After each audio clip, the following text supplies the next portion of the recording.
Bạn nghĩ tu tiên là cưỡi mây về gió, tiên khí phiêu bồng như trong các bộ phim tiên hiệp thông thường ư? Nhầm to rồi. Chào mừng đến với thế giới nơi bầu trời là gương mặt vỡ nát của một vị thần đang rỉ máu, còn tu luyện thực chất là cuộc đánh cược xem ai sẽ biến thành quái vật chậm hơn. Hãy giữ chặt cái đầu của mình vì siêu phẩm đông hua tàn khốc và dị biệt nhất năm mang tên Quang Âm Chi Ngoại đã chính thức khai mở. Hello, xin chào các bạn đã quay trở lại với review 5 phút. Cái cảm giác rung mình, ngột ngạt mà các bạn vừa nghe chính là đặc sản mới nhất mà lão Nhị Căn, cha đẻ của tiên nghịch và cầu ma, chuẩn bị ném vào mặt chúng ta vào ngày 28 tháng 12 này. Giới văn học mạng Trung Quốc bấy lâu nay vẫn truyền tai nhau câu nói huyền thoại: trẻ không xem tiên nghịch, già chớ đọc cầu ma. Quả thật đúng là như vậy.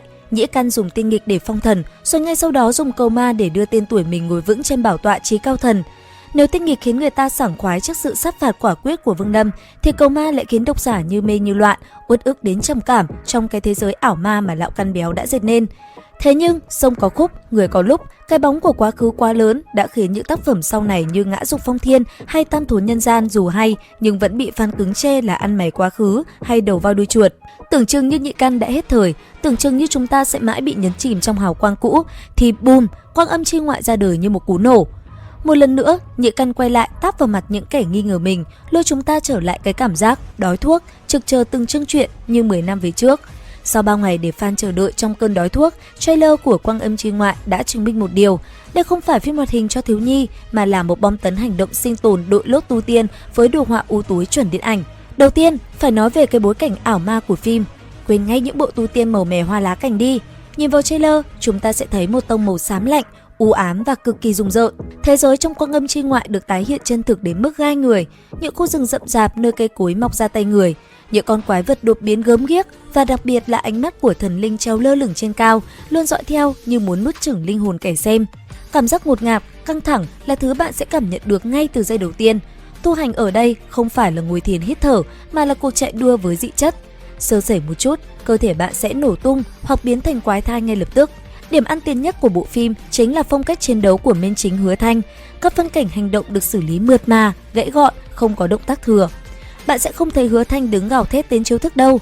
Thứ bạn thấy là những pha áp sát tốc độ cao, ánh đao lóe lên trong mưa huyết sắc và kẻ thù ngã xuống khi chưa kịp hiểu chuyện gì xảy ra. Nam chính của chúng ta sở hữu bộ kỹ năng sinh tồn khiến người xem cực kỳ đã cái nư với 3 nguyên tắc vàng như được lập trình sẵn. Thứ nhất, im lặng là vàng, xuống tay là tàn. Hắn không nói đạo lý, kẻ địch vừa có ý định ra tay, Hứa Thanh đã cho hắn đăng xuất trước khi kịp mở miệng. Thứ hai, báo thù không để qua đêm. Sáng nay bị lườm, tối đến Hứa Thanh đã ghé thăm đầu giường đối thủ để hỏi thăm sức khỏe. Tốc độ báo thù nhanh đến mức chóng mặt, không có chuyện quân tử trả thù 10 năm chưa muộn, với hắn 10 tiếng đã là quá lâu. Thứ ba, đam mê lút đồ không thua kém gì Hàn Lập. Hắn hạ gục đối phương xong là phải dọn sạch túi trữ vật, sau đó dùng lửa hỏa thiêu xóa dấu vết. Quy trình mượt mà đến mức nhiều lúc người xem sẽ tưởng hắn đi tu tiên chỉ là phụ, còn nghề chính là vệ sinh môi trường.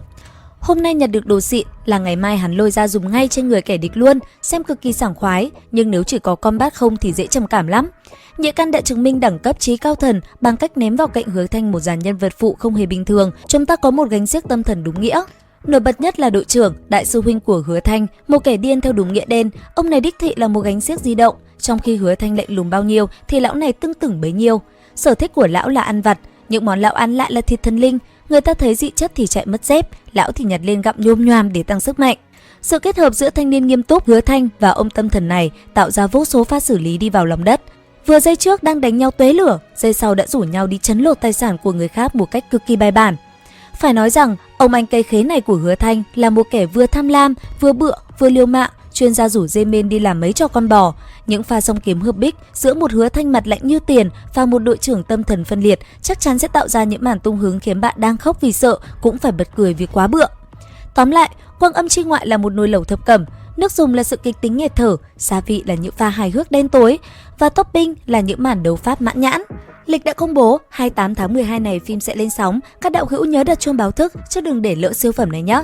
Sẽ thế nào nếu cây hài và sát thủ cùng xuất hiện? Chúc các bạn tận hưởng cảm giác siêu cấp vui vẻ, giống như việc đang bị tiêu chảy mà lại gặp táo bón, vừa thót tim, vừa vã mồ hôi nhưng lại cực kỳ phê pha. Cùng mình đón chờ nhé. Đừng quên ấn đăng ký kênh YouTube Review 5 phút để không bỏ lỡ những video phân tích cực kỳ chi tiết các bạn nha. Bây giờ thì xin chào và hẹn gặp lại.